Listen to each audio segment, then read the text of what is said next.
አብይ አስተዳደር ወይም የኢትዮጵያ መንግስት የኤርትራ ሉዓላዊነት በሚጋፋ መልኩ ይፋ የሆነ ዘመቻ ጀመረና ያ ነገር እንግዲህ ለረጅም ጊዜ ኤርትራ መንግስት ሳይናገር ቆይቷል ያ ሁሉም ደግሞ ያለፈ መጨረሻ ላይ የኤርትራን ተቃዋሚዎች አዲስ አበባ ላይ በተግባር ሰማያዊ ተቃውሞ ነው እንደዚህ በሚል በይፋ አዲስ አበባ ላይ ማደራጀትና የኢሳያስን ተቃዋሚዎች ማሰባሰብ ጀመረ ያ በሆነበት ሁኔታ ኢትዮጵያ ውስጥ ነው ሁሉ ጦርነት እንዳወጁ ሁሉ መናገር ጀመሩ ያን ሁሉ ሲሆን እንግዲህ ፕሬዝዳንት ኢሳያስ ምንም አይነት ይፋ የሆነ ንግግር ተናግረው አያውቁም ነበር መጨረሻ ላይ ግን አንተ እንዳልከው 34ኛ አመታቸውን በተመለከተ ይሄው ሁሉ ነገር ሰብስበው ከቆዩ በኋላ ግልጽ የሆነና ከኢትዮጵያ መንግስት ጋር ያላቸው ግንኙነት እንደተፋቱና የኢትዮጵያ መንግስትም በኤርትራ ላይ የሚያደርገው ፕሮፓጋንዳ ያልተገባ እንደሆነ ከዛ ይልቅ እንደውም የራሱን ህዝብ በተለያየ መንገድ እያምታታ እንደሆነ እነዚህን ማሳያ ያሏቸውን ንግግሮች ገልጸው አንዴ አባይ ይላል ሌላ ጊዜ ቀይ ባህር ይላል ከዛ ያለፈ እንደው ደግሞ ሰሜኖች መጡብኝ ይላል ከዛ አልፎ ደግሞ ኩሽና ሴሜቲክ ይላል ከዛ ደግሞ የኦሮሞን ህዝብ የማይወክሉ ኦሮሞማ ይላልና እነዚህ ሁሉ ነገሮች የኢትዮጵያን ህዝብ የማይወክሉ ለራሱ የስልጣን ማራዘሚያ ሲል እንደዚህ አይነት ነገር እየቀባጠረ ነው እኛ ግን በሬው ወዴትም አቅጣጫ ይሄድ እርፍህን አጥብቀ ያዝነው ተግባራችን ላይ እናተኩራለን ምንድነው የመሳሪያ ሽመታውና ወዳጀ ማብዛቱና ፕሮፓጋንዳውን ቀጥሎበታል ይሄ ቅጥረኛ የሆነ መንግስት እንግዲህ ኤርትራ መንግስት ለመውጋት ጥረት ያደረገ ነው እኛም ራሳችን ለመከላከል ዝግጁ ነን የሚል አውድ ነው እንግዲህ እኔ የተረዳሁትና በዚህ መልኩ ሳይው እንግዲህ ቀደም እንዳልኩ የኢትዮጵያ መንግስት ሲተነኩሰው የኖረውን ነገር ሁሉ የኤርትራ መንግስት አሁን ይፋ አድርጎ ከዛ ይልቅ የራስን ጉዳይ ፍታ በሚል አቋሙን እንዳሳወቀ ነው የተረዳሁት መሳይ ነኝ ኢንጂነር ሊቃል ፕሬዝዳንት ኢሳያስ አፈወርቂ በተለይ ከኦሮሞማ አይዲዮሎጂ ጋር በተያያዘ የተናገሩት ነገር ከፍተኛ የሆነ አስተያየትና ባንዳንዶች እንደውም በቁጣ ጭምር የተገለጸ ተቃውሞ የተሰማበት ሁኔታ ነው የተፈጠረው ግን እሳቸው የተናገሩት ነገር ምናልባት ይሄ ኦሮሞማ የሚለው ቃል በዛ መልኩ ያን ድርጊት መወከሉ ካልሆነ በስተቀር ድርጊቱ እኮ እየተፈጸመ ነው እና አብይ አህመድና ሽመልስ አብዲሳ በኢትዮጵያ ላይ ያሰፈኑት ነገር ይሄ ንቅለ ተከላ እየተካሄደ መሆኑን ይሄም በግልጽም ተናግረዋል የበተሰበርንበት ቦታ ሰብረናቸዋል ከሚለው ንግግር አንስቶ 150 አመት በባርነት ኖራቸዋል አሁን ነፃ ወጣቸዋል ከሚለው የአብይ አህመድ የነቀምት ንግግር አንስቶ በአዲስ አበባ የሚካሄደው አጠቃላይ ማንነትን መሰረት ያደረገ የዘር ማጽዳት ተብሎም ባንዳንዶች የሚገለጸው መፈናቀል ብዙ ነገሮች ሲታዩ እና አብይ ኦሮሞማ ብለው ሲያሜ የሰጡት ድርጊቱ ግን እየተከናወነ ነው ምናልባት ያንን ድርጊት በሌላ ስም እንጥራው ካልሆነ በስተቀር ድርጊቱ በመከናወኑ ዙሪያ እንደው ልዩነት አለ አይ አንደኛ እኔ ሌሎች ይሄንን አስተያየት በተለየ ሁኔታ ለምን ቆንጥራው ያዋጡታል እኔ እስከገባይ ድረስ 4-5 ነገር ነው የተጠቀሰ አይደለ አንድ ሰው መሳይ ይልቃል አበበ ከበደ አየለ ብሎ ከጠራ አምስቱም የተጠሩት ሰዎች አንድ ላይ በአንድ ሁኔታ ውስጥ ነው የተጠሩት አይደለ ስለዚህ መሳይ ብቻ ነው ብቻ ተጠራው ብሎ በተለየ ሁኔታ ሄድም አምስታችንም ለተጠራንበት ጉዳይ በጋራ ነው አስተያየት መስጠት ካለብን አሁን ይሄም ጉዳይ የተነሳው አጠቃላይ የኢትዮጵያ መንግስት እነዚህን ማምታቻዎች ያረጋል ነው ያም ደግሞ የኦሮሞን ህዝብ የማይወክል የተባለው አይደለ ሲገለጽ ይኸውልህ ሰሜንና ደቡብ ወይም ሴምና ኩሽ የሚልም አምጥተዋል አሉ ማይሰራ የአባይን ፖለቲካ ማረግ ይፈልጋል አሉ የወደብን ፖለቲካ ማረግ ይፈልጋል አሉ ኦሮሞማ የሚባል የኦሮሞን ህዝብ በማይወክል ሁኔታ መንግስት ይሄን ያደርጋል አሉ ይሄን ሲባል ታዲያ ሌላ ትርጉም ሰጥተው ኦሮሞማ ማለት ይሄ ነው በሚል ዲፊኒሽን እሳቸውም እኮ በግልጽ ተናግረዋል ይሄን ደግሞ እና አብይ ራሳቸው ገዢው የኦሮሞ ነው ላሟም ጥጃዋም የኦሮሞ ናት እንደዚህ ኦሮሞ ራሱ ስልጣን ላይ ወጥቷል ኦሮሞዎች አገዛዝ አይችልም አሉን ይያሉና አብይ የሚያደናግሩበት ነገር አለ ያ ማደናገሪያ አብይ ውስጥ እንዳለና ከተጠቀሱት አሁን እንዳልኩ 5-6 የመንግስት ማደናገሪያዎች ከሆኑት ውስጥ አንዱ ነው ብለው ነው የተጠቀሱት ያ ደግሞ እንዳልኩ ምንም ጥያቄ ውስጥ የሚገባ ነገር አይደለም በተለያየ መንገድ መገለጫ አድርጎ የኦሮሞን ፖለቲከኞች ለብቻ እየወሰደ ኦሮሞን በሚመለከት ተጠቃሚ እንደሆነ አድርጎ የሚያደርገው ነገር ራሳቸውም ተቃውሞ እያደረጉበት ያለ ነገር ኦሮሞ ህዝብ ውስጥ ለመሸጎጥና የኦሮሞ መንግስት አስመስሎ የሚያመጣው ነገር ልክ አይደለም እያሉ ራሳቸው የኦሮሞ ፖለቲከኞች በተደጋጋሚ ሐሳብ ሲሰጡበት የኖሩት ነገር ነው ሁለተኛ ደግሞ ቀደም እንዳልኩ የኢትዮጵያ መንግስት ማደናገሪያ ከሆኑ 5-6 ነጥቦች ሲጠቀስ አንዱ መሐል ላይ የተጠቀሰ ነገር ነው ሴምና ኩሽ የሚል ሰሜኖች የሚል አባይ የሚል ኦሮሞማ የሚል ምን የሚል ያላ የተገለጹ 5-6 ማደናገሪያዎች ውስጥ አንዱ እንጂ ለብቻ የተገለጸ አይደለም ያም ሲባል ደግሞ የኦሮሞን ህዝብ በማይወክል ሁኔታ ብለው in plain language የተናገሩት ነገር ነውና እኔ አንደኛ የኦሮሞን ህዝብ የሚያስቀይም ነገር አለመሆኑ በኤክሰፕሽን ነው የተናገሩት የማይወክል ብለው ሁለተኛም ደግሞ ከብዙ ነገሮች እንዳንዱ የኢትዮጵያ መንግስት ማደናገሪያዎች ተብሎ መገለጹ እኔ የኦሮሞን ህዝብ የሚያስቆጣ አይነት አገላለጽ በያላው የኦሮሞ ናሽናሊዝምን በሚያስቆጣም ኮንቴክስት አይደለም ይሄ እና በየ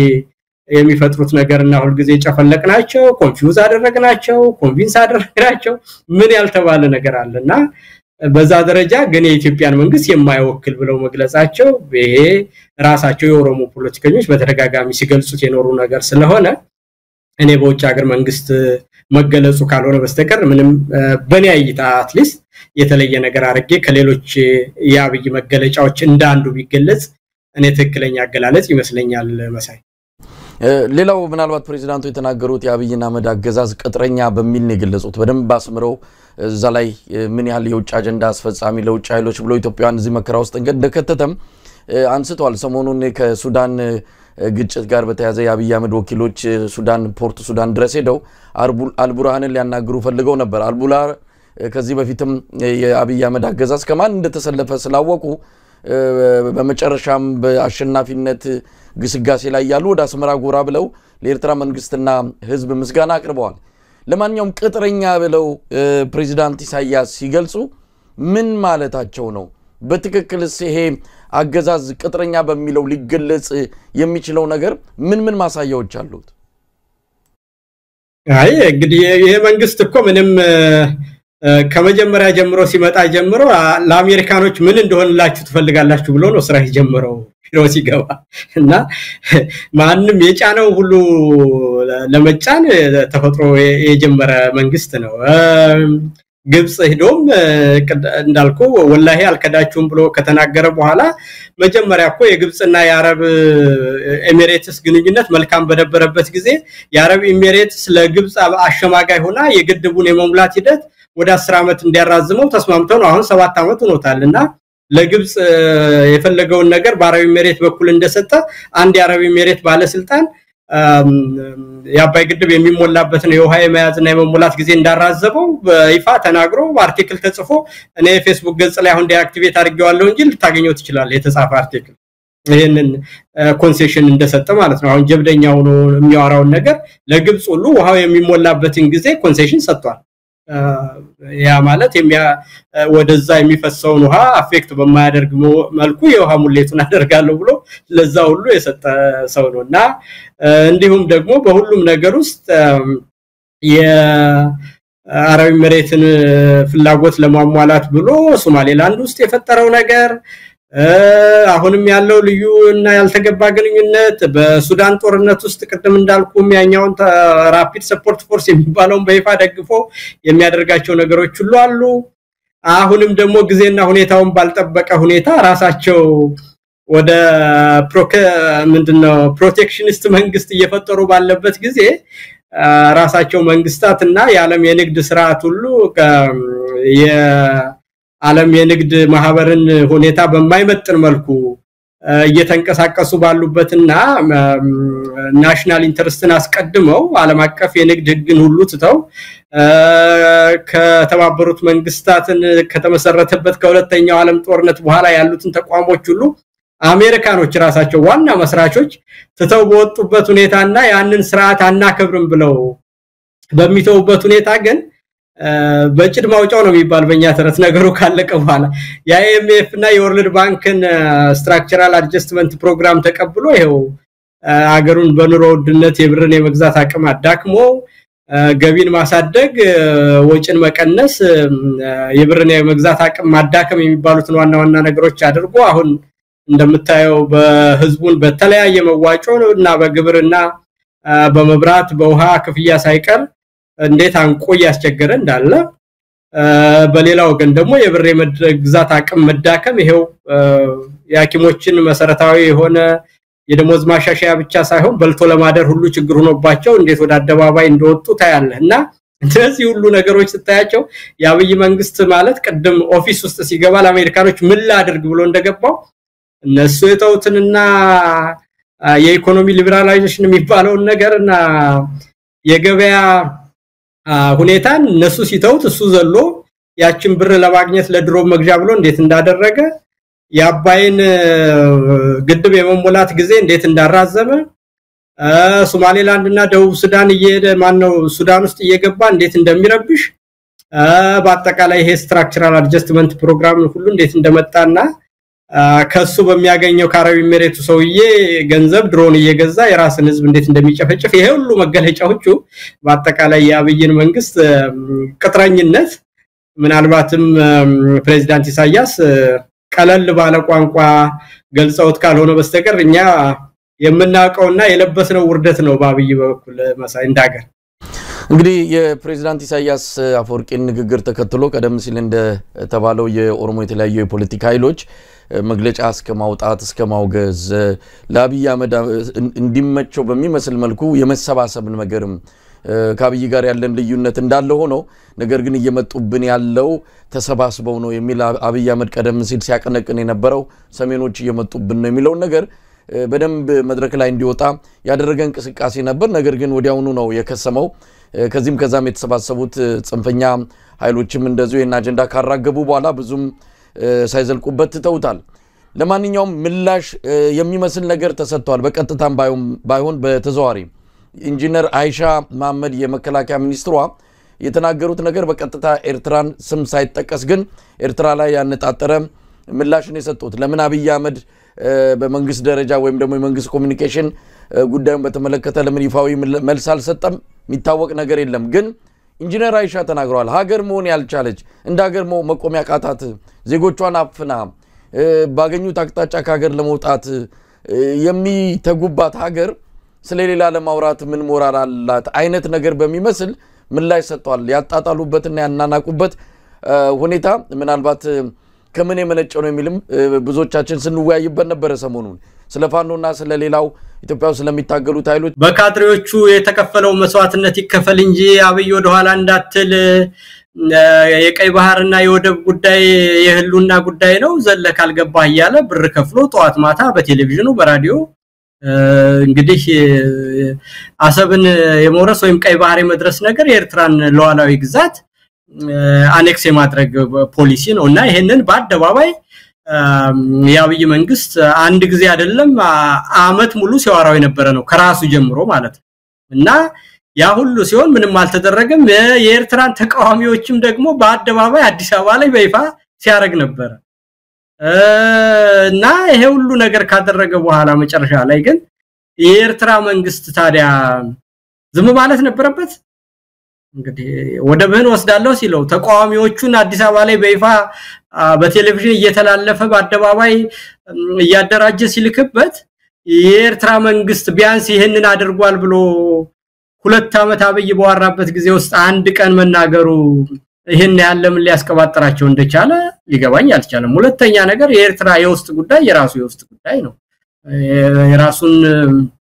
ሀገር መንግስት በፈለገው አይነት ነገር የማድረጉ ነገር ኢትዮጵያን የሚመለከት ነገር አይደለም እኛ በየመንገዱ ሰው በጅምላ እየታገተ ገንዘብ በሚጠይቅበት ሀገር ውስጥ ምንድነው የሃይማኖት አባቶችና ገዳማት ውስጥ እየተገባ መነኮሳትና ካህናት ከነ አልባሰ ክህነታቸው በጨካኝ ሁኔታ ተጨፍጭፈው በሚገኙበት ሀገር ውስጥ ህፃናት ትምህርት ቤት የሄዱ ወጣቶች ታግተው በዛው የሚቀሩ ልጃገረዶች ያሉብን ሀገር እና በራሳችን እርስ በርስ ጦርነት ውስጥ ፍዳውን የሚያይ ያብይ መንግስት ስለ አንድ ሌላ ሀገር መንግስት የሚናገርበት ሞራል ያለው አይመስለኝምና እውነቱን ለመናገር ትልቅ ብንሆን የዲፕሎማሲ ግንኙነት ቢኖረን የኢኮኖሚ ቮሉማችን ትልቅ ቢሆን እኮ የአንሻና የአብይ መንግስት ያመጡልን ምንም ነገር የለም የአንሻና የአብይ መንግስት መገለጫ የኢትዮጵያን ህዝብ ቁጥር 130 ሚሊዮን ያደረሱት እነሱ አይደሉም ነበርን በፊት ረጅም ጊዜ የሀገረ መንግስት ታሪክ መኖር አብይና አንሻ የሰጡት ነገር አይደለም ለኢትዮጵያ ወይም ደግሞ አጠቃላይ የኢትዮጵያ ኢኮኖሚ በዚህ ቮሉም ማደጉ የአንሻና የአብይ መንግስት ምንድነው ራሳቸው ያን እየበሉ ምንም አይነት ቫልዩ አድ በማያረግ ብልጭልጭ ነገር ውስጥ የሀገሪቷን ኢኮኖሚ ያዳከሙ ህዝቡን በኑሮ ውድነት የሚያሰቃዩ እንጂ በኢትዮጵያ ውስጥ ያለው እሴት ሁሉ ነገር ቢሆን ካብይና አንሻን የሚመለከት አይደለም የነሱ ያንን ማዋረድ ነው ኢትዮጵያ መልካም የውጭ ግንኙነት ነበራት ያንን ማጥፋት ኢትዮጵያ የተረጋጋ ሀገርና ሎንግ ሂስትሪ ኦፍ ስቴት ኤንድ ገቨርናንስ የነበረው ነው ያንን ማዋረድ የኢትዮጵያ ህዝብ ህግ አክባሪ ነበር በአደባባይ የሚታረድበት የኢትዮጵያ ህዝብ ሃይማኖቱን ባህሉን አክብሮ ሁሉም የኢትዮጵያ ህዝብ ተስማምቶና ተግባብቶ ተከባብሮ ተዋዶ የሚኖርበት ሀገር ነበር ዛሬ እርስ በርስ የሚጠራጠርበት ሁሉም ነገር የጠፋበትና በየጊዜውና በየሰዓቱ ሰው የሚታገትበት ሀገር ሆኗል ከዛም አልፎ ደግሞ አጠቃላይ ህዝብ ንቅናቄ ተነስቶ መንግስትን አልፈልግም ባለበት ሁኔታ የኤርትራን የኢኮኖሚ አለማደግ ያብይና ያንሻ መንግስት የማውራት አፍ የለውም ማለት ነው እኔ አሁን የኤርትራኖችን ለመከላከል አይደለም ግን የኛው ጉዶች እናንተ ምን ያያረጋችሁ ነው በላቸው ነው መሳይ መልሴ ነው ምናልባት ኤርትራም በኢትዮጵያ ውስጥ ጉዳይ ገብታለች ለምሳሌ ፕሬዝዳንቱም ባለፈው ስለ ኢትዮጵያ የህገ መንግስት ወይም ደግሞ የብሔር ፖለቲካ ያነሱበት ሁኔታ አንዳንድ ነገሮችም ስለ ኢትዮጵያ ውስጥ ጉዳይ ስለተናገሩ እነሱስ ምን አገባቸው እነሱስ የውስጡን አይመለከትም ከሚልም የብልጽግና ዲጂታል ሰራዊት በዚህ መልኩ ሁኔታውን ሲገልጹትና ሲያጣጥሉት ነበርና የቀደሙት እነሱ ናቸው ስለ ውስጥ ጉዳዮቻችን ያነሱት ቀድመው እነሱ ነው ስለዚህ በሚመለከት በሚመጥናቸው መልኩ መልስ ሰተናለም የሚል ነገር ይነሳል ይሄን እንዴት ማየት ይቻላል እኔ ይሄ ምንም ብዙ የሚወራበት አይመስለኝም መሳይ 2 አመት እና በያወራው አልኩ ከራሱ ጀምሮ የሚዲያ ሰራዊት ገዝቶ ተከፋይ አሰማርቶ በራዲዮና በቴሌቪዥን ራሱ መንግስት በሚቆጣጠረው የኤርትራን ተቋሚዎች በይፋ ያደረጀ አወራና ያንን ከወራ በኋላ ነው የኤርትራ መንግስት አንድ ቀን ለዛውም ባላቸውን በሚያከብሩበት ጊዜ ስለ ሀገራቸውም ሆነ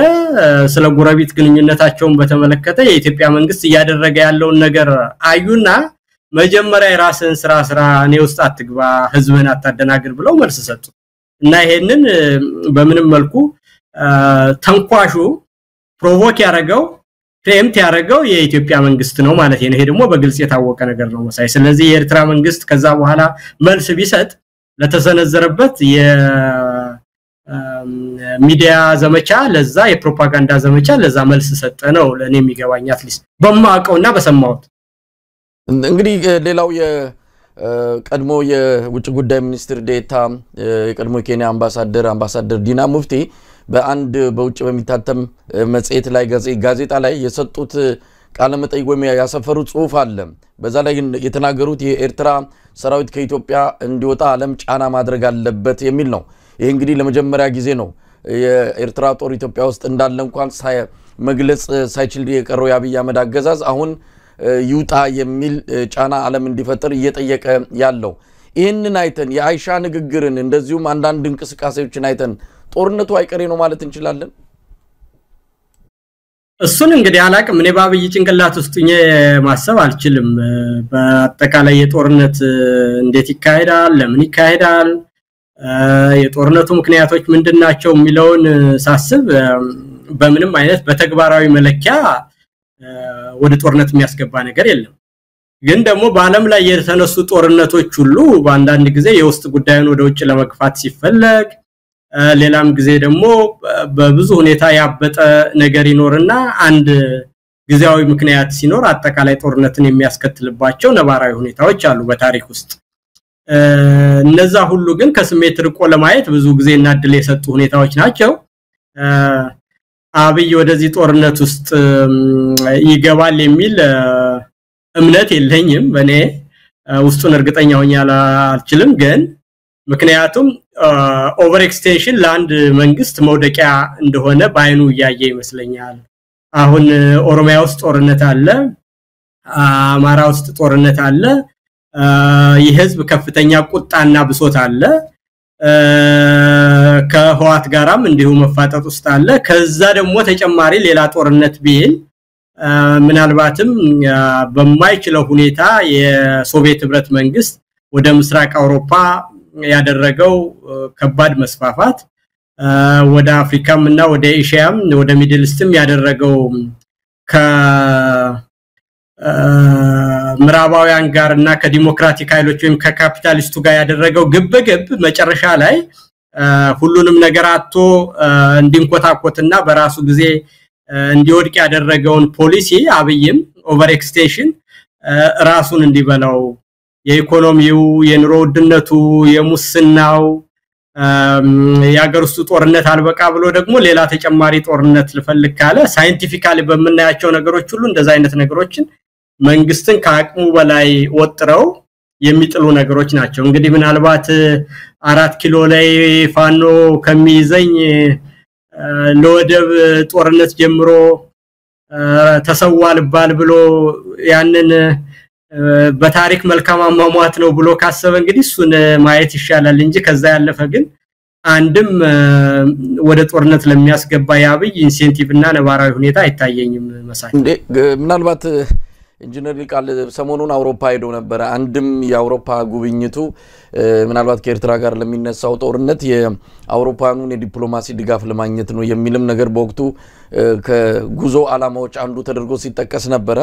ሰሞኑንም ወደ ሱዳን ያቀኑት አምባሳደር ሬድዋን ሁሴንና አቶ ጌታቸው ረዳም የአብይ አህመድን መልእክት ነው ይዘው የሄዱት በዋናነት ሱዳን ምናልባት ከኤርትራ ጋር ጦርነት ቢከፈት እንግዲህ ድንበሩ አካባቢ ያሉ አማጽያን ያው የፋኖ ኃይሎችን ነው ለነሱ ድጋፍ በማድረግ ሌላ ግንባር ተፈጥርብኛለች ስለዚህ ኮዲዮ የሱዳንን እንደው መልካም የሆነ በጦርነቱ በሚከሰት ነገር ላይ አቋሟን ግልጽ እንድታደርግ ለመጠየቅና ትብብር እንድታሳይ ለማድረግም ነው የሚልም በዚህ መልኩም ተገልጿል ሀገር ውስጥ የሚያደርገው ዝግጅት ተቋሚዎችን ያሰለጠነው ቀደም ሲል ተጠቀሰው ብርጌድና አመዱ ባውን ሰዓት በአፋር አካባቢ እየተንቀሳቀሰ እንዳለ ይነገራል በተወሰነ ኃይል ስለዚህ አንዳንድ ምልክቶች አሉ የጦር መሳሪያ ግዢ በተለያየ መልኩ እየተደረገ ያለው የአብይ አህመድ ወደብ ጥያቄ ወደፊት ገፍቶ እየመጣ ነው በሰላም በፍቅር በህጋዊ መንገድ እንደማይሆን አውቀውታል በኃይል ካልሆነ አይከሰትም ብሎ መደምደም ይቻላል ከአብይ አህመድም ያው ያልተረጋጋ ባህሪም አንፃር እኔ በምንም አይነት ማስበው ነው ራሽናሊ ነው እኔ አብይ እብድ ስለሆነ እንደዚህ ያረጋል ከሆነ ትንተናም አያስፈልገውም ማለት ነው በቃ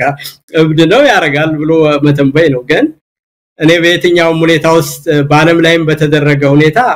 ሌላም ጊዜ ከማዛጋ ቃለ መጠይቅ እንዲሳረግ ይሄንኑ ጥያቄ ጠይቃኝ እኔ ማቃቸው ነገሮች ሁሉ አንድን ለዋላዊ የሆነ ሀገር ሌላ ሀገር ወሮ ማምጣት ወይም ደግሞ ማሸነፍ የሆነ ነገር አይደለም እንዲህ አይነት ነገሮች ከቀደመው ከሞንጎልስ ጀምሮ አሁን አፍጋኒስታን ውስጥ ያልገባ የመንግስት አይነት የለም ራሺያዎች ገብተዋል የኮሙኒስቱ መንግስት ለመደገፍ እንግሊዞች ይሄን ድንቅ ግዛት በያዙ ጊዜ ከህንድ ተነስተው ራሺያን እንዲተር ለማድረግ አፍጋኒስታን ገብተዋል አሜሪካኖች ይሄው ምናቀው 20 አመት ቆይተው የታሊባን መንግስት አባረው መልሰው ከታሊባን አስቀምጠው ነው የመጡት ኢራቅ ውስጥ ገብተው ምንም ነገር አዳርግ ብለው ተመልሰው ወጥተዋል ቪየትናም ውስጥ እንደዚሁ ከ1954 ጀምሮ እስከ 1975 ቆይተው ለ20 አመት አሜሪካኖች ተዋርደው 50,000 ጦር ሙቶባቸው 500,000 ወታደር አስገብተው መልሰው ነው የወጡት መጨረሻ ላይ ለኮሙኒስቶች አስረክበው እኔ በአለም ላይ በማቀው ነገር ሁሉ እንዲህ አይነት ነገር አያዋጣም እንዲህ አይነቱ ነገር ቢያዋጣ ኑሮ እንደውም ቻይና ታይዋን የተባለች ራሷ ደሴት የሆነችውን አሜሪካኖችም ቻይናን ኮንቴል ለማድረግ እንደ አንድ ጂኦፖለቲካል ጥቅም ያዩባት ባለች ጊዜ ብድግ አድርገው ይወስዷት ነበር 20 ትሪሊየን የአመት ጂዲፒ ያለው ቻይና የራሱ ግዛት የሆነችን ዌስተርንስ ለራሳቸው አሜሪካ ኮንቴንመንት ፖሊሲ እየተጠቀሙባት እንኳን የራሴ ግዛት ስለሆነች ተቅለየሉ ሰዳት አላሉ ያ የሆነው ምክንያት ጦርነት እንደመግባት መውጣት ቀላል ስላልሆነ በርጋታ የተያዘ ነገር መሆኑ ነው ምን ያህል የራስ የሆነ ነገር እንኳን ለማድረግ ከባድ እንደሆነ ነው እና ደግሞ አሁን ራሳቸው ለ30 ዓመት ታግለው የራሳችንን ነፃነት አስረክበናል አረጋግጠናል እኛን ለወደባችን ሲሉ እንጂ እኛን አይፈልጉንም ይያሉ ኤርትራውያን ሲሉት የነበረውን ነገር በሚያረጋግጥ ሁኔታ አሁን አገር ሆነው ዓለም አቀፍ ግንኙነት ኑሯቸው ታንክና አውሮፕላን ታጥቀው የራሳቸውን ዓለም አቀፍ የኃይል አስተላለፍ ከጎናቸው ባሰለፉበት ሁኔታ ይሄንን ዓለም አቀፋዊ ይዘት የሚኖረውን ጦርነት የተለያዩ ኃይላት የሚደገፉበትን አሸንፋለሁ ብሎ ከገባ አብይ እንዳልኩ በታሪክ ከታዩ ጦርነቶችም ከራሱ ከኤርትራ ህዝብ ስነልቦናም አንፃር አሁንም የኢትዮጵያ ከሚገኝበት ሁኔታ አንፃር ቀደም እንዳልኩ የራሺያ የሶቪየት ህብረት መንግስትም እንዴት እንደተበታተነ እና በኦቨር ኤክስቴንሽን እንደወደቀ በሚያቅ ሁኔታ ስረዳው ፖለቲካን ስራ ያብሎ እንደሚከታተል ሰው ለዛ ብዙ ጊዜ እንዳጠፋ ሰው እኔ በምንም አይነት አብይን ወደ ጦርነት የሚጋብዝ ምንም አይነት ነገር አይታየኝም መጥፊያውን የመፈለግ አይነት ነገር ነውና ይሄ ነገር ምንድነው አይጥላመሏ የድመት አፍንጫ ታሸታለች እንደሚባለው አብይ መጥፊያውን ያዘጋጀ እንደሆነ ነው የሚሰማይ በዚህ ሁኔታ ጦርነት ካወጀ መሳይ እንግዲህ ኢንጂነር ይልቃል ያው አብይ አህመድ ሰሞኑን በስፋት ሲወራ የነበረው የአውሮፓ ጉብኝቱ ነው ጉብኝት እንበለው ሌላ ቃል እስክንፈልግለት ድረስ ምክንያቱም ለሰባት ሀገራት አቅዶ የሄደው ጉብኝት በሁለት ሀገራት መሪዎችን በማግኘት ሌላው ጋር ዝም ብሎ ደረስ ብሎ እንደ ቱሪስት የቱሪስት ቦታዎችን አይቶ የመመለስ ያለ ነገር ነው የሆነው ነገር ግን ይፋዊ ያልሆኑ በተለያዩ መረጃ ምንጮች ግን ያረጋግጥናቸው በተለይም የእንግሊዙ የጀርመኑ መሪዎች አብይን ለማግኘት እንዳልፈለጉ የፈረንሳዩን ፕሬዝዳንት ለ30 ደቂቃ ብቻ አግኝተውት እንደመለሱት የጣሊያኑ አንዱ ለፕሮቶኮል በሚል ለዛ ለቴሌቪዥን ቀረጻ ብቻ ያ ነገር ከተደረገ በኋላ ሌላ ነገር ሳያወሩ እንደተመለሱ እንደነዚህ አይነት ነገሮችን ስንሰማ እንደ ሀገር የሚያሳፍር ነው አንድ የሀገር መሪ የሚቀበለው እንኳን ኤርፖርት እስከሚያጣበት ጊዜ የደረሰበት ሁኔታ የተስተዋለበት ነገር ነው የተፈጠረው የዚህም የሱዳኑን ፕሬዝዳንት መልክተኞቹን አልቀበልም ብሎ በቀጥታ በእጁ መረከብ ያለበትን ደብዳቤ አልቀበልም ብሎ የመለሳቸው ሁኔታ ምንን ያሳያል የትን ያለ ነው እንደ ሀገር አብይ አይደለም የተዋረደው ኢትዮጵያ የምትባል ሀገር አለች ስለዚህ ከዚህ አንፃር እንዴት ታይዋለው በውጭም ያለው ነገር ይሄው ነው በአገር ውስጥም ምንም የተመቸ ነገር የለም ለአብይና እንዴት አየው ግን እንግዲህ እንዳልኩ በኢትዮጵያ በታሪኳ ትልቅ ሀገር መሆኗን ያቃሉ በሌላ ወገን እንደውም እነሱ ከኢትዮጵያ ጎን መቆማቸውንና አብይ ኢትዮጵያን እንደማይወክል ያሳዩበት ሁኔታ ነው ያለ ስለዚህ እኔ ይሄንን አይነት ነገር በአጠቃላይ ማየው አብይና ግሳንግሱ ኢትዮጵያን ለመምራት ኳሊፋይ አያረጉም ብለው እንደመለሷቸው ነው የሚታየኝና ኢትዮጵያ እኮ የዲፕሎማሲ ግንኙነት ገና መቼ ባጼ ምኒልክ ጀምሮና ከዛም በፊት የነበራት ሀገር ነችና ይሄ ስለዚህ አብይን በተመለከተ በንቀት ማየታቸውና እናስገባው ማለታቸው ከኢትዮጵያ ህዝብ ጎን መቆማቸው ነው ቢያናግሩት ኑሮ ነበር እንደውም ሰው እየገደለ የራሱን ህዝብ በረሃብ እየቀጣ የራሱን ህዝብና ትምርት ቤት በቦምብ እየደበደበ የማህበራዊ ጉዳዮች ላይ የተሰበሰቡ ሰዎችን ሁሉ በጅምላ የሚገልን ሰው በራህዝቡ ህዝብ ላይ ጦርነት ያወጀን መንግስት እንዳንድ ያገሪቷ መንግስት አድርገው በቀይ አበባ ቢቀበሉትና ሁሉ ነገር ቢደምቅ ነው ከኢትዮጵያ ጎን አልቆሙም ብለን እናዝን ነበር አሁን ግን በየሰዓቱና በየደቂቃው የደም ዋጋ እየከፈሉ ላስከበሩን ወንድሞቻችን ምስጋና ይግባውና አብይ እንደ ዓለም እንዲያውቀው ሆኗል በሞቱ ሰማዕታትም እንደው እግዚአብሔር ይጠብቃቸውና ለተሰው ለዚህ መልካም ዓላማ አብይ ዓለም እንዲያውቀውና ወራደነቱ እንዲታወቅ ሆኗል ከዛ በተረፈ ደግሞ እንደው እንደግለሰብ ደረጃ ራቅ ብለን ስናየው በምንም አይነት ለምንም ነገር እንደው የዲፕሎማሲ ፕሮቶኮል የሚባል ነገር በአምሮ ውስጥ የሌለና በስልጣን ለመቆየት ሲል የነበሩትን የዲፕሎማሲ ስታንዳርዶች ሁሉ ባልጠበቀ ሁኔታ እንኳን ለማድረግ የውስጥ ሁኔታው እንዳስገደደው ለመታየትና የዜና ሳይክልን ለመቆጣጠር ምን ያህል ረሃብ እንደፈጠረበት በሌላ ወገን ደግሞ ምን ያህልም ደግሞ የአገር ውስጥ ሁኔታው እንዳስጨነቀው የምታይበት ነገር እኮ ነው መሳይ እንግዲህ የየትኛውም ሀገር እኮ የዲፕሎማሲ ግንኙነት ሲደረግ እኮ ቀደም ተብሎ ታቅዶ የሚገናኙበት ሰዓት ሁሉ የሚነጋገሩት ነገር ኢቭን የሚፈራረሙበት ሁኔታ ካለ ባክ ቻናል ኮሙኒኬሽን ተደርጎ በሚገባ ነገሮች ካለቁ በኋላ ቀኗ ሰዓቷ ደቂቃዋ ኢቭን አለባበስ ሁሉ ተልኮ ነው የሚለብሱት ልብስ ይሄንን ሲቀበል በዚህ ልብስ በዚህ ሁኔታ እንገናኝ ተባብሎ ሁሉ ነው ግንኙነት የሚደረግ አብይ ግን ብድግ ብሎ ሄዶ አረ ስራ አለብን አናገኝም ምናምን ይያሉት አንዳንዶች ሁሉን ተይዟቸው አገኙት ከዛ ባረፈ ግን ሲሪየስ የሆኑ መንግስታት ግን በምንም አይነት ይሉንታም እንኳን ሳይዛቸው መልሰው አባረሩት ማለት ነው እና ይሄ በእውነት አይደለም እሱ ምን ያህል እንደተጨነቀና በምንም መንገድ መንግስት አለ ለመባል ምንም ነገር ያለው ይሉንታ ለማድረግ እንደፈለገ በሌላ ወገን ደግሞ የውጭ ሀገር መንግስታት ከኢትዮጵያ ህዝብ ጎን መቆማቸውንና በራቸውን መዝጋታቸው ይሄ ትልቅ ነገር ነው ስለዚህ እኔ በወጉ እንደው ጦርነት ለማድረግ ያንን ፕሮፓጋንዳ ለመስራት ምናምን የሚለው ነገር እንደዛ ቢሆን ነው እኮ መጀመሪያ በዚህ ጊዜ ይገኛለው በዚህ እናረጋለው መነጋገር ፈልገው አጀንዳ ነው ተብሎ ተብሎ እንደውም እኮ የኢትዮጵያ መንግስት በዚህ ጉብኝት ሊያረግ ነው በዚህ ጊዜም እንደዚህ ነው ብሎ በራሳቸው ዜናም ያሰሩት ነበር እኮ እና ዝም ብሎ እንደ ድንኳን ሰባሪ ያልተጠራ እንግዳ ነው ያደረገው አብይ ዲፕሎማሲን እንደው ኢንጂነር ሊቃል ሱዳን ላይ ከጀርባ የመውጋት ያህል ነው ያደረገው የጀነራል ዳጋሎን ፈጥኖ ደራሹን ጀነራል በመደገፍ ሊያውም ለተባበሩት አረብ ኤሚሬት ተልኮ ወስዶ ቅጥረኝነቱን ወስዶ በዛ ደረጃ የአልቡርሃንን ኃይል እንዲወጋና አቅሙ እንዲዳከም ከፍተኛ እንቅስቃሴ ያደረገው አብይ አህመድ የላከው መልእክት ምንድነው በዚህ ወቅት ላይ እንደው ያንን ደብዳቤ መገመት ይቻላል እነ አምባሳደር ሬድዋን ሁሴን ይዘው ሄዱትን ምክንያቱም በግልጽ የአልቡርሃንን አገዛዝ እንዲዳከም ሚና እንዳለው የታወቀ ጉዳይ ነው ምን ሊለው ነው አልቡርሃንን በዚህ ደረጃ ደብዳቤ ወይም መልእክተኛ የላከበት ወል እንግዲህ መጀመሪያ እንግዲህ በአብይ በኩል እንደምታቀው ይሄ ሞራልና ኢንቴግሪቲ ዲፕሎማቲክ ስታንዳርድ የሚባል ነገር የለም እና አሁን በተደጋጋሚ በፋኖች በኩል መተማ አካባቢ በከባድ ጦርነት ያንን የመገናኛ ድንበሩን ለመዝጋት ሰፊ እንቅስቃሴ ሲያደርግ ነበር በአብዛኛው በፋኖ በኩል ከባድ የሆነ ጥቃት እየደረሰበት ያ መስመር ክፍት ሆኗልና በዛ ጊዜ ውስጥ የነበረው ነገር እንግዲህ ፋኖች መውጫ መግቢያ ያገኛሉ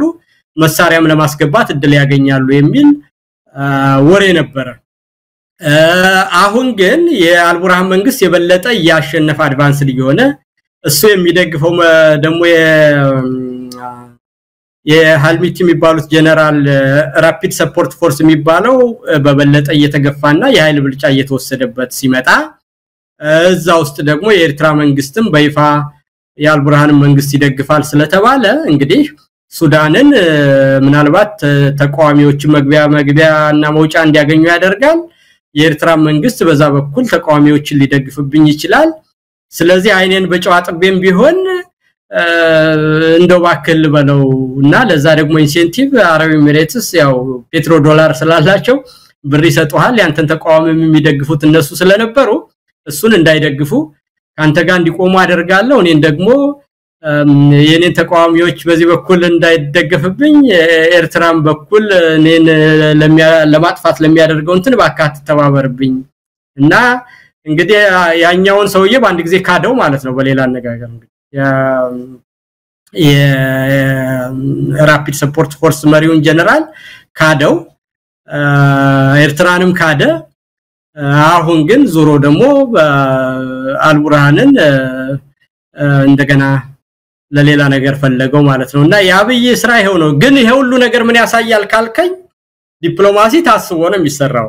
ከየትኛው ጋር ነው መቆም ያለብኝ ዘላቂ ጥቅሜን የሚያስከብር የቱ ነው ለግንኙነታችን እና ለሀገር ዘላቂ ነገር የሚሆን የቱ ነው የሚለው ነገር አሁን የአውሮፓውንም ጉዞ ስታየው የሱዳኑንም ጉዞ ስታየው ሪአክቲቭ ነው ኒጀር ሪአክሽን ነው ይሄ ዝም ብሎ ከመደናገጥ ነገሮች ከተፈጠሩ በኋላ አፍተር ዘ ፋክት የሚደረግ አብይ ምንም አይነት የሀገር የሚመራበት ሮድ ማፕ እንደሌለውና ነገሮች ሁሉ የሳት ማጥፋት ዘመቻ እንደሆኑበት በድንጋጤ ውስጥ ተሞልቶ የድረስ ነገሮችን እንደሚያሳይ ግልጽ ማሳያ ነው መሳይ